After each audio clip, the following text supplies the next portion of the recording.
Good morning to all of you students. आज हम cover करने जा रहे हैं चैप्टर 10th इंडियन इकोनॉमी का, जो कि हमारा लास्ट चैप्टर है इस बुक का।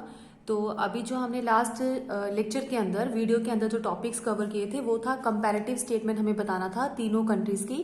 तो उसमें से वेरी फर्स्ट हमने किया था कि एक तो हमने देखा था कि वहां पे इंडिकेटर्स हमने चेक करना था, कौन सा, उसमें था डेमोग्राफिक इंडिकेटर्स हमने चेक किया।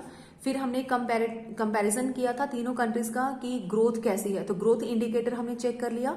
और थर्ड वन हमने चेक किया था कि तीनों ही कंट्रीज के अंदर सेक्टर वाइज परफॉर्मेंस कैसी है, राइट। तो ये था कंपैरिजन का पार्ट। तो अगर आपको सिंपल ये आ जाए कि ह्यूमन डेवलपमेंट इंडिकेटर के थ्रू तीनों कंट्रीज में क्या क्या कंपैरिजन देखने को मिलता है, तो वो टॉपिक हम आज करने वाले हैं। सो बेटे, अभी तक हमने जो है ह्यूमन डेवलपमेंट के बारे में बहुत पढ़ा हुआ है। प्रीवियस क्लासेस के अंदर हमने इसको देखा हुआ है कि क्या होता है ह्यूमन डेवलपमेंट। प्लस वन में भी इसको पढ़ा था कि क्या होता है ह्यूमन डेवलपमेंट। तो यहाँ पे अब हम चेक करेंगे कि कैसे इंडिया, चाइना और पाकिस्तान जो है परफॉर्मेंस दिखाते हैं इन सम ऑफ द सिलेक्ट इंडिकेटर, कि जो कुछ सिलेक्शंस की जाती है ह्यूमन डेवलपमेंट के अंदर। ह्यूमन डेवलपमेंट में कौन कौन से पार्ट आते हैं बेटे, इसमें बहुत सारे पॉइंट है। तो उन पॉइंट्स को हम क्या करते हैं, यहाँ पे काउंट करते हैं ह्यूमन डेवलपमेंट चेक करते हुए। तो तीनों कंट्रीज में वो कॉमन पॉइंट्स जो है वो हम लेंगे। वो टेबल यहाँ पे बना हुआ है, उसके थ्रू हम जो है इंडिकेटर्स देखते हैं कि क्या क्या पॉइंट है जिसको हम बोल सकते हैं कि ह्यूमन डेवलपमेंट किसी कंट्री का अच्छा है या नहीं है। जिस तरह एक टेबल बना हुआ है, इसमें हमें कुछ सेलेक्टेड इंडिकेटर्स दिए गए हैं, जैसे कि ह्यूमन डेवलपमेंट इंडेक्स हमें पता होना चाहिए तीनों कंट्रीज का, तो हम कंपेयर कर सकते हैं कि वहाँ का ह्यूमन डेवलपमेंट कैसा है।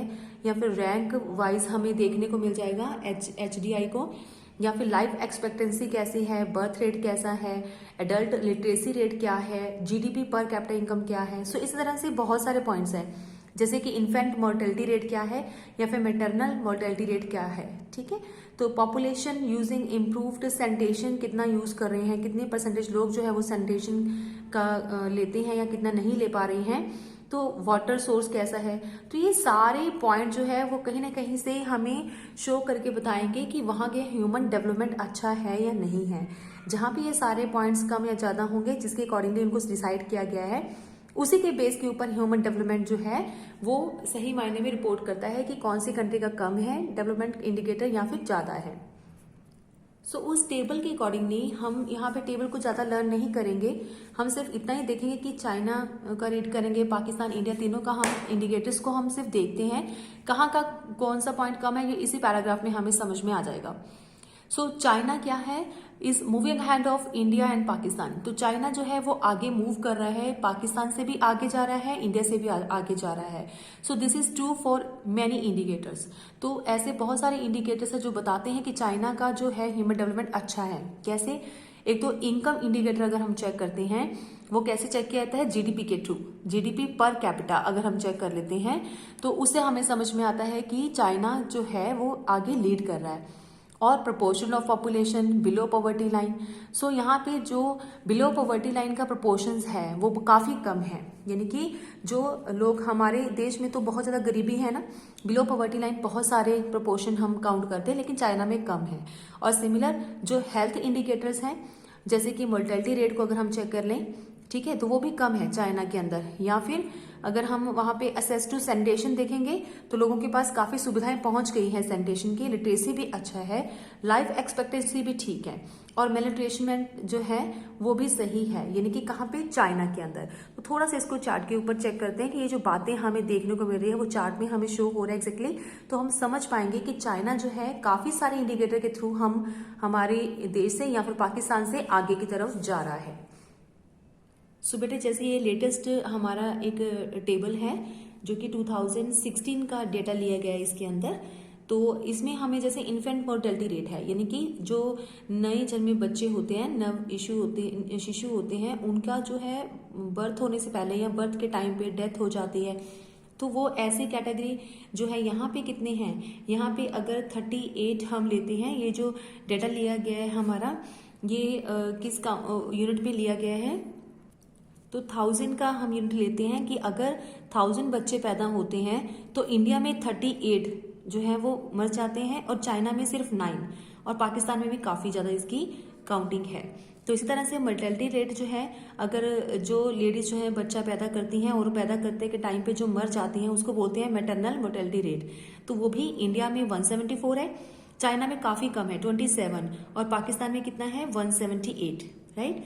तो इसी तरह से जीडीपी की अगर चेक करते हैं हम, तो जीडीपी पर कैपिटा इनकम कितनी है, इंडिया में 6000 समथिंग है, और चाइना में 14,000 समथिंग, और पाकिस्तान में और भी कम है 4000 समथिंग। तो ये कुछ ऐसे इंडिकेटर्स हैं जिसको हम देख के चेकआउट कर सकते हैं कि चाइना जो है वो लीड कर रहा है, आगे मूव कर रहा है इंडिया और पाकिस्तान से, किस मामले में, ह्यूमन डेवलपमेंट के मामले में, राइट। इसके आगे हम देखते हैं Pakistan. Pakistan is ahead of India in reducing proportions of people below the poverty line. तो पाकिस्तान भी कुछ हद तक जो है वो इंडिया से आगे जा रहा है। किस केस में आगे जा रहा है, ये इंडिकेटर जो है पॉवर्टी का, तो पाकिस्तान में भी जो है वो लो हो गया है प्रोपोर्शंस, कहाँ का, बिलो पॉवर्टी लाइन लोगों के जो प्रोपोर्शंस है वो कम हो गया है, right. And also it's performance in sanitation, तो सैनिटेशन में भी इनकी परफॉर्मेंस अच्छी हो गई है। पहले एजुकेशन में भी अच्छा था हमसे, लेकिन यहाँ पे ये डिडक्ट हो गया, अब एजुकेशन इंडिया की ज़्यादा अच्छी मानी जाती है, ठीक है। तो हम परफॉर्मेंस इन सैनिटेशन लिखेंगे यहाँ पे। And access to water in the better than the India, पहले परफॉर्मेंस वाटर की भी अच्छी थी तो इंडिया के मुकाबले, बट अब जो है इंडिया इसमें बेटर मूव कर रहा है। But neither of these two countries have been able to save women from the maternal mortality. In China has 1 lakh birth, only 27 women die, whereas in India and the Pakistan about 170 and 174 die. जैसे अभी हमने read किया data के accordingly, तो यहाँ पे जो ऐसा सिर्फ 2 कंट्रीज ही ऐसे नहीं है कि जहाँ पे हम ये बात मान के चलें कि सिर्फ मैटरनल मोर्टेलिटी रेट यहाँ पे नजर आता है। चाइना में भी ये चीज नजर आता है कि अगर 1 लाख बर्थ्स होती हैं, अगर 1 लाख बर्थ होती हैं तो 27 जो है लेडीज मर जाती हैं उस टाइम। और इंडिया में 178 अगर बर्थ होती हैं, 178 लाख अगर बर्थ होती है, सॉरी 1 लाख बर्थ होती है तो 178 लेडीज मर जाती हैं। और पाकिस्तान में भी 1 लाख बर्थ के पीछे 174 लेडीज जो है वो मर जाती हैं, राइट। तो ये इस तरह का डेटा भी हमें यहाँ पे थोड़ा सा लर्न करना पड़ेगा अपने टॉपिक को और अच्छा करने के लिए। सेकेंडली क्या है, the proportions of people below the international poverty rate of, यहाँ पे लिखा है $300.20 day, India has the largest share of poor among the 3 countries means. So यहाँ पे अगर हम वर्ल्ड के डाटा चेक करें तो उसके इंटरनेशनल डाटा जिसको बोलते हैं उसके अकॉर्डिंगली पॉवर्टी रेट जो है वो यहाँ पे होना चाहिए $3.20 अ डे, यानी कि 3.20 का प्रपोर्शन होना चाहिए, ठीक है।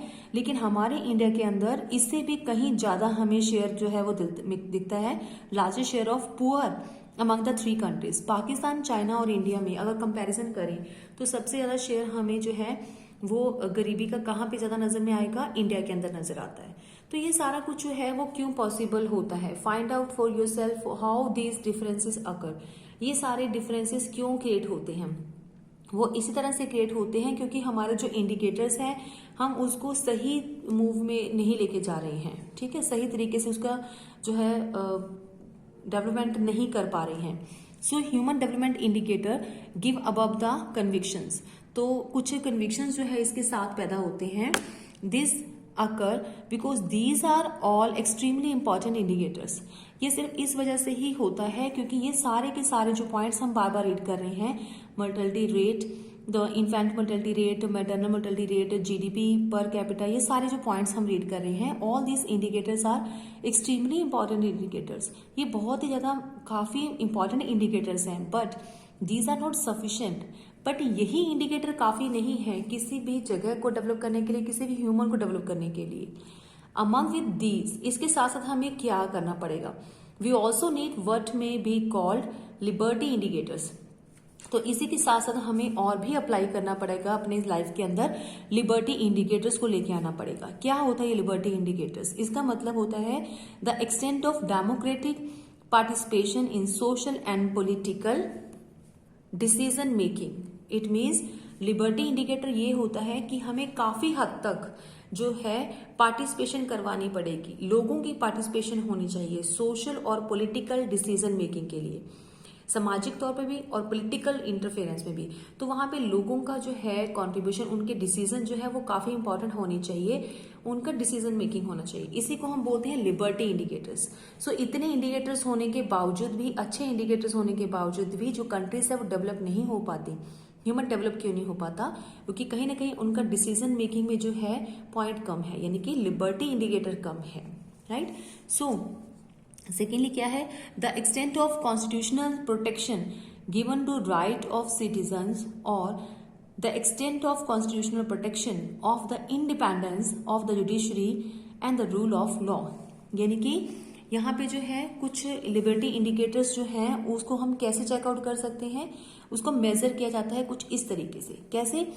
कि the constitutional protection give the right of the citizen, कि कॉन्स्टिट्यूशन के अंदर ये चीज हम एज ए प्रोटेक्ट हमें यहाँ पे लिख देना चाहिए कि जो राइट हम सिटीजन्स को देते हैं तो वो कॉन्स्टिट्यूशन के अंदर ये प्रोटेक्शन के तौर पे लिखा जाता है। ठीक है, ये एक संविधान का है जिसमें लोगों को हम राइट देते हैं, तो उसका प्रोटेक्शन होनी चाहिए। जो अधिकार दे दिया उसको प्रोटेक्ट करके रखना चाहिए। सेकेंडली जो कॉन्स्टिट्यूशनल प्रोटेक्शन है, दूसरा ये है कि जो independence of the judiciary and the rule of law, यानी कि जो लॉ है, कानून है, उसके जो रूल्स हैं या फिर जो जुडिशरी है वहां पे भी उनको फ्रीडम होना चाहिए, इंडिपेंडेंस होना चाहिए लोगों का। वहां पे उनको कॉन्स्टिट्यूशनल प्रोटेक्शन मिलनी चाहिए लोगों का, यानी कि लॉ, रूल ऑफ लॉ जो है वहीं पे भी उनका क्या होना चाहिए, थोड़ा सा इंडिपेंडेंस होना चाहिए। ठीक है, तो ये कुछ ऐसे पॉइंट्स हैं जिसको हम लिबर्टी क्या बोलते हैं, लिबर्टी इंडिकेटर्स बोलते हैं, जो कि हमारी इकोनॉमी में कम है। इसी वजह से ही ह्यूमन डेवलपमेंट जो है वो पीछे रह जाता है। ठीक है, so human development index may be said to incomplete and its usefulness limited, यानी कि वो थोड़ा सा इनकम्प्लीट काउंट किया जाता है और उसको सही तरीके से यूज नहीं किया जाता, वो काफी उसका यूज करना लिमिटेड है। प्रॉपर अगर उसको यूज करेंगे, सारे इंडिकेटर्स को लेंगे तो ह्यूमन डेवलपमेंट अच्छा होता है। तो तीनों कंट्रीज में हमने बेसिक कंपैरिजन किया कि कहाँ का ह्यूमन डेवलपमेंट अच्छा है, चाइना का, और कुछ हद तक जो है पाकिस्तान कुछ इंडिकेटर्स के साथ जो है वो हमारे इंडिया से भी लीड कर रहा है, राइट। तो ये था टॉपिक हमारा। इसके बाद यहाँ पे कंपैरिजन के पोर्शंस हमारे जो है वो खत्म होते हैं। अभी हमने क्या पढ़ना है, डेवलपमेंट स्ट्रैटेजीज एंड अप्रेजल। तो यहाँ पे डेवलपमेंट भी एक पार्ट है, तीनों का हम कंपैरिजन करेंगे। ये लास्ट पॉइंट है इंडिकेटर्स के करते हुए, ये डेवलपमेंट स्ट्रैटेजीज भी है, तीनों कंट्रीज की हमने कंपेयर करनी है। सो यहाँ पे हम क्या देखेंगे कि तीनों कंट्रीज की डेवलपमेंट किसके ऊपर डिपेंड करती है, रिफॉर्म्स के ऊपर। किसी भी कंट्री के रिफॉर्म्स जो हैं, पहले कुछ और था, उसके बाद कुछ रिफॉर्म्स किए, तो वो रिफॉर्म्स के साथ हमें देखना है कि क्या क्या डेवलपमेंट उस कंट्री ने करी है। The reforms were initiated in China, China के अंदर 1978 में रिफॉर्म्स किए गए, पाकिस्तान में 1988 में रिफॉर्म्स किए गए और इंडिया में 1991 के अंदर रिफॉर्म्स किए गए, right.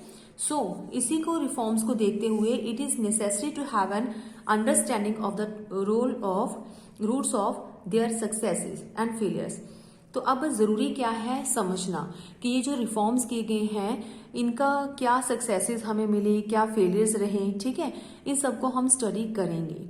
So let's briefly assess their achievement and failures in pre and the post reform period. तो आपका टॉपिक क्या है यहाँ पे कि आपको क्या बताना है, तीनों कंट्रीज में जो भी रिफॉर्म्स किए गए हैं, रिफॉर्म्स करने से पहले क्या हालात थे और रिफॉर्म करने के बाद क्या टाइम पीरियड रहा या कैसा रहा, वो हमें यहाँ पे साथ साथ डिस्कस करना है। तो वेरी फर्स्ट हम चलेंगे कि चाइना का क्या रहा, चाइना का रिफॉर्म से पहले क्या सिस्टम था और बाद में क्या हुआ। सो यहाँ पे क्वेश्चन राइज होता है कि चाइना को रिफॉर्म्स क्यों लेके आने पड़े 1978 में। चाइना जो था वो अपनी मर्जी से उसने रिफॉर्म्स किए, उसके कोई प्रेशर नहीं था। China did not have any compulsion, उसको कोई कंपल्शन नहीं था कि आपको इंट्रोड्यूस करने हैं रिफॉर्म्स। जबकि कई ऐसी कंट्री जैसे कि इंडिया और पाकिस्तान था जिसको फोर्सफुली जो है वो अपनी कंट्री में रिफॉर्म लेके आने पड़े। क्योंकि लास्ट के चैप्टर्स में हमने ये कुछ टॉपिक किया था, जब हमने रीड किया था कि जब इंडिया को लोन की जरूरत पड़ी, पैसा की, मॉनेटरी फंड की जरूरत पड़ी, तो वो कहाँ पे गया, इंटरनेशनल मॉनेटरी फंड से उन्होंने पैसा लिया, वर्ल्ड बैंक से पैसा लिया। तो वर्ल्ड बैंक ने उनके पास ये डिमांड रखी कि अपनी कंट्री में रिफॉर्म लेके आओ। ठीक है, तभी वो पैसा देंगे। तो यानी कि ये जो पॉइंट्स था, ये चाइना के अंदर ऐसा कुछ नहीं था। चाइना ने अपनी मर्जी से क्या किए थे, यहाँ पे रिफॉर्म्स किए थे, और इंडिया और पाकिस्तान को कहीं ना कहीं फोर्सफुली जो था उनको रिफॉर्म्स लेके आने पड़े, राइट। सो यहाँ पे चाइना की बात कर रहे हैं। So they felt that most vision of the economic development based on decentralisation, self sufficiency and shunning of foreign technology and goods and capital has failed। इसका मतलब, तो चाइना में पहले क्या था, एक मोइस्ट सिस्टम चलता था, राइट।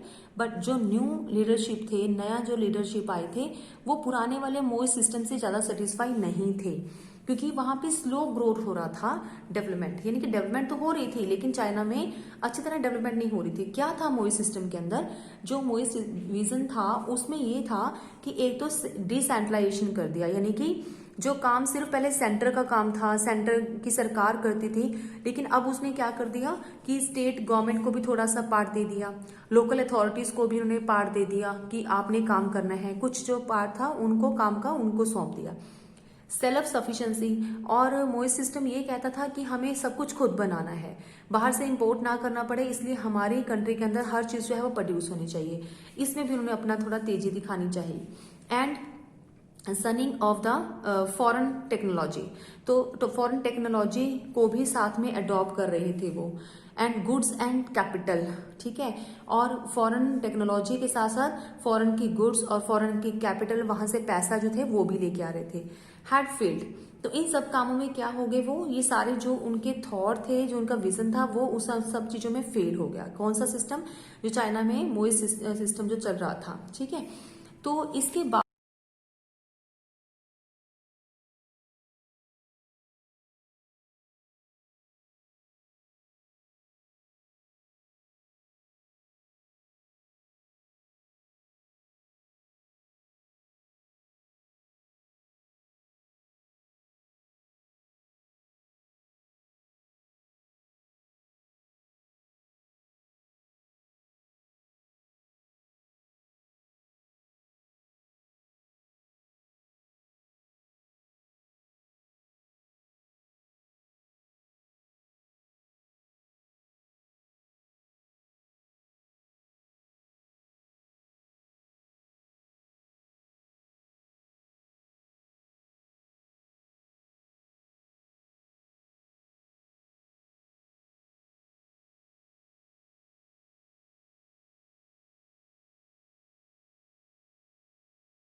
क्या था कि वहां कम्युनिस्ट सिस्टम अच्छा चलाया गया, और फोर्थ क्या था कि पहले ये काम स्मॉलर लेवल के ऊपर किया गया, फिर लार्ज स्केल के ऊपर इसको बढ़ाने की कोशिश की गई।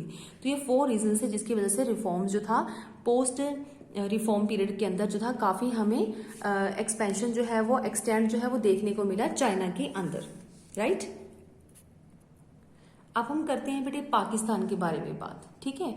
तो यहाँ पे हम बात करेंगे पाकिस्तान में जो रिफॉर्म प्रोसेस था led to worsening of all the economic indicators, यानी कि जो वहाँ पे कंडीशन रही रिफॉर्म के बाद कुछ ज़्यादा अच्छी नहीं रही, ठीक है, यानी कि वर्स कंडीशन रही इतने रिफॉर्म करने के बाद भी।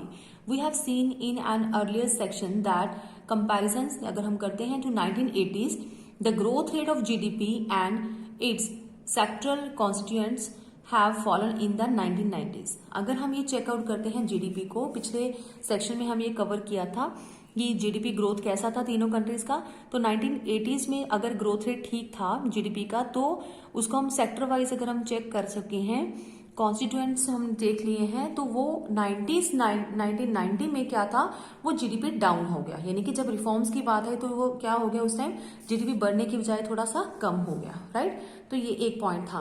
दूसरा, the proportions of poor in 1960 was more than 40%। तो 1960 में जो गरीब लोग थे उनकी रेशियो क्या थी, 40% से भी ज्यादा थी, ठीक है। विच डिक्लाइन टू 25%, जो कि कम होगी कितनी होगी थी 25% डिक्लाइन होगी थी 1980s में, राइट। तो एंड उसके बाद ही क्या हुआ, जब कम होगी तो फिर से स्टार्ट होगी बढ़ना, कब 1990s में, यानी कि एक बार कम हुई तो फिर से वो बढ़ना शुरू हो गई गरीबी वहां पे। तो ये भी रिफॉर्म्स के बाद ये प्रॉपर पॉइंट नहीं रहा, ये कि नेगेटिविटी थी। द रीजन, इसके पीछे रीजंस है क्यों ऐसा हुआ वहां पे, ये दोनों पॉइंट, पहला गरीबी वहां पे इंक्रीज क्यों हुई, सेकेंडली वहां पे ग्रोथ जो थी वो कम क्यों होगी 1990s में। तो इसके रीजंस क्या है, reason behind it, for the slow down of growth and reemergence of poverty in Pakistan economy, ठीक है, एज स्कॉलर्स पुट इट। तो इसमें जो ये सारे दोनों पॉइंट जो है इनके होने के क्या रीजंस हैं, तो इनके स्कॉलर्स ने ये बताया है कि पहला, agriculture growth and food supply situation were based not an institutional process of the technically change but on good harvest. तो यहाँ पे जो एग्रीकल्चर ग्रोथ हो रहा था पाकिस्तान के अंदर, फूड सप्लाई जो काम था वहां पे वो टेक्निकल तरीके से नहीं हो रहा था, टेक्निकल चेंज उसमें नहीं था देखने को मिल रहा। मेनली क्या था, वो गुड हार्वेस्ट के ऊपर डिपेंडेंट था। मीन्स कि जब भी अगर अच्छा हार्वेस्ट हो रहा है तो हम उसको किसके ऊपर डिपेंडेंट गिनते थे, बारिश के ऊपर, कि अगर बारिश अच्छी हो गई है बारिश तो हम कहते थे कि अच्छी फसल हो जाएगी, जब बारिश नहीं हो रही है तो अच्छी फसल नहीं हुई। यानी कि जो टेक्निकली हमने कुछ चेंज किया है उस प्रोसेस को, उस चीज को हम चेंज मान ही नहीं रहे थे, उस चीज का जो था फसलों के ऊपर कोई फर्क नहीं पड़ रहा था, ठीक है।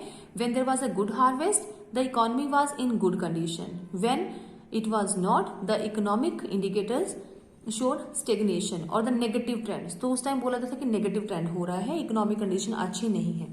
तो यानी कि मेन पॉइंट ये भी था कि टेक्निकली रिफॉर्म अच्छा हो ही नहीं रहा था वहां पे। इसके अलावा क्या था रीजन, दूसरा रीजन क्या था बेटे, वहां पे गरीबी बढ़ने का या फिर ग्रोथ रेट कम होने का, वो था फॉरेन एक्सचेंज। तो फॉरेन एक्सचेंज क्या है, it is the essential component of any country and it is always preferred to build foreign exchange reserve. तो हर एक कंट्री को हमेशा ये प्रेफरेंस होती है कि उन्हें फॉरेन एक्सचेंज रिजर्व बना के ही रखना है। So through export of manufacturing goods या फिर फाइनेंशियल जो फिनिश्ड गुड्स है, अगर हम बाहर की कंट्री में एक्सपोर्ट करेंगे तो उससे क्या आएगा, हमारे पास जो है फॉरेक्स आएगा, यानी कि रिजर्व आएगा, बाहर की कंट्री की हमारे पास वो आएगी, करेंसी आ जाएगी, ठीक है। तो ये हर एक कंट्री को प्रेफरेंस होती है कि उन्होंने इकट्ठा करना है। बट पाकिस्तान में क्या था, इन Pakistan most foreign exchange earning came from the remittance from Pakistani workers in the Middle East and the export of highly volatile agriculture product। तो यहाँ पे जो पैसा आ रहा था एज ए फॉरेक्स रिजर्व के तौर पे, फॉरेन एक्सचेंज अर्निंग के तौर पे, तो वो कहाँ से आ रहा था, एक तो पाकिस्तानी वर्कर्स जो थे वो बाहर मिडल ईस्ट में जाके जो काम कर रहे थे वहां से उनकी जो इनकम आ रही थी, एक तो वो इनकम आ रही थी, मिडिल ईस्ट मतलब इराक, ईरान, इस तरह के जो देश हैं वो मिडिल ईस्ट का पार्ट है। वहां पे जाकर जो काम करते हैं, एक तो वो उनके पास फॉरेक्स रिजर्व आ रहा था। सेकेंडली क्या था कि जो पाकिस्तान है वो काफी अच्छा माल जो है एग्रीकल्चर प्रोडक्ट बाहर भेज देते थे, रॉ मटेरियल। उनको बदले में क्या आ रहा था, वो पैसा आ रहा था फॉरेन एक्सचेंज का। यानी कि ये कोई सही इंडिकेटर नहीं था। It is the not a right indicator to create foreign exchange in the country. तो फिर किस तरह से क्रिएट होना चाहिए foreign exchange? Through the to sell the industrial goods to other countries.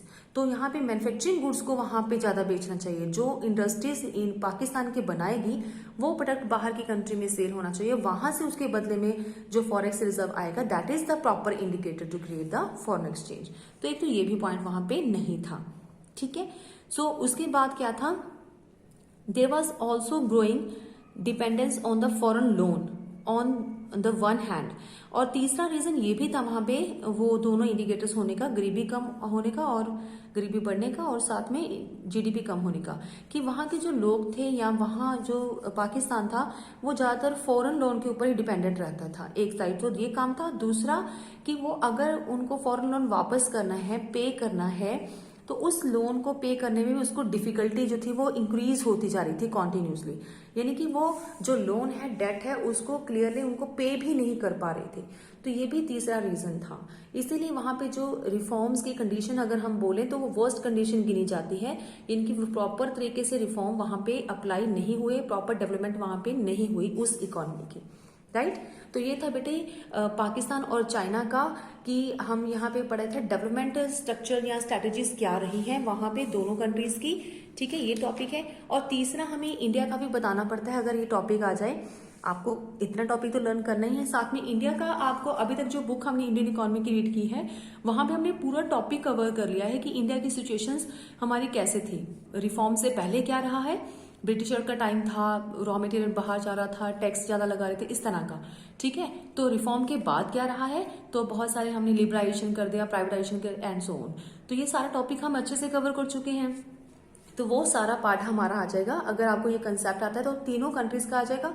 तो इस तरीके से आपको लिखना है, प्री आपको रिफॉर्म और आफ्टर यानी कि पोस्ट रिफॉर्म क्या क्या कंडीशंस रही, क्या क्या डेवलपमेंट रही, राइट बेटे। तो इस तरीके से आप इस क्वेश्चन को कवर कर सकते हो। सो बेटे इसी के साथ हमारा टॉपिक जो है ये भी खत्म होता है। लास्ट चैप्टर जो है 10th हमारा, हमने इसमें सारे टॉपिक कवर कर लिए। बस इसमें डेटा ज्यादा है, आपको इसको लर्निंग ही करना पड़ेगा। इस तरह से ही जब हमने डाटा बीच में रखा है वो आपको लर्न करके ही जाना पड़ेगा, ठीक है। तो बेटे इसके बैक एक्सरसाइज में कुछ इंपॉर्टेंट क्वेश्चंस हैं चैप्टर के, इवन की जो एनसीईआरटी के हर एक चैप्टर के बैक में जो क्वेश्चंस हैं आप अच्छे से उसको रीड करोगे और उसमें से फाइंड आउट करोगे कि बुक के अंदर जाके कि उसका क्या क्या आंसर बनता है, क्योंकि आपके वो टॉपिक बहुत इंपॉर्टेंट है। बैक एक्सरसाइज में से ही आपको सारा पेपर वहीं से ही आता है। तो एनसीईआरटी की बैक एक्सरसाइज को आप अच्छे से रीड करोगे, क्या क्या क्वेश्चंस बनते हैं, कैसे आप उसको एक्सप्लेन कर सकते हो, राइट बेटे। तो आज हमारी ये बुक खत्म होती है। तो नेक्स्ट वीडियो में हम करेंगे अपनी मैक्रो इकोनॉमिक्स के जो हमारे रिमेनिंग चैप्टर्स हैं उनको स्टार्ट करेंगे। ओके बेटे।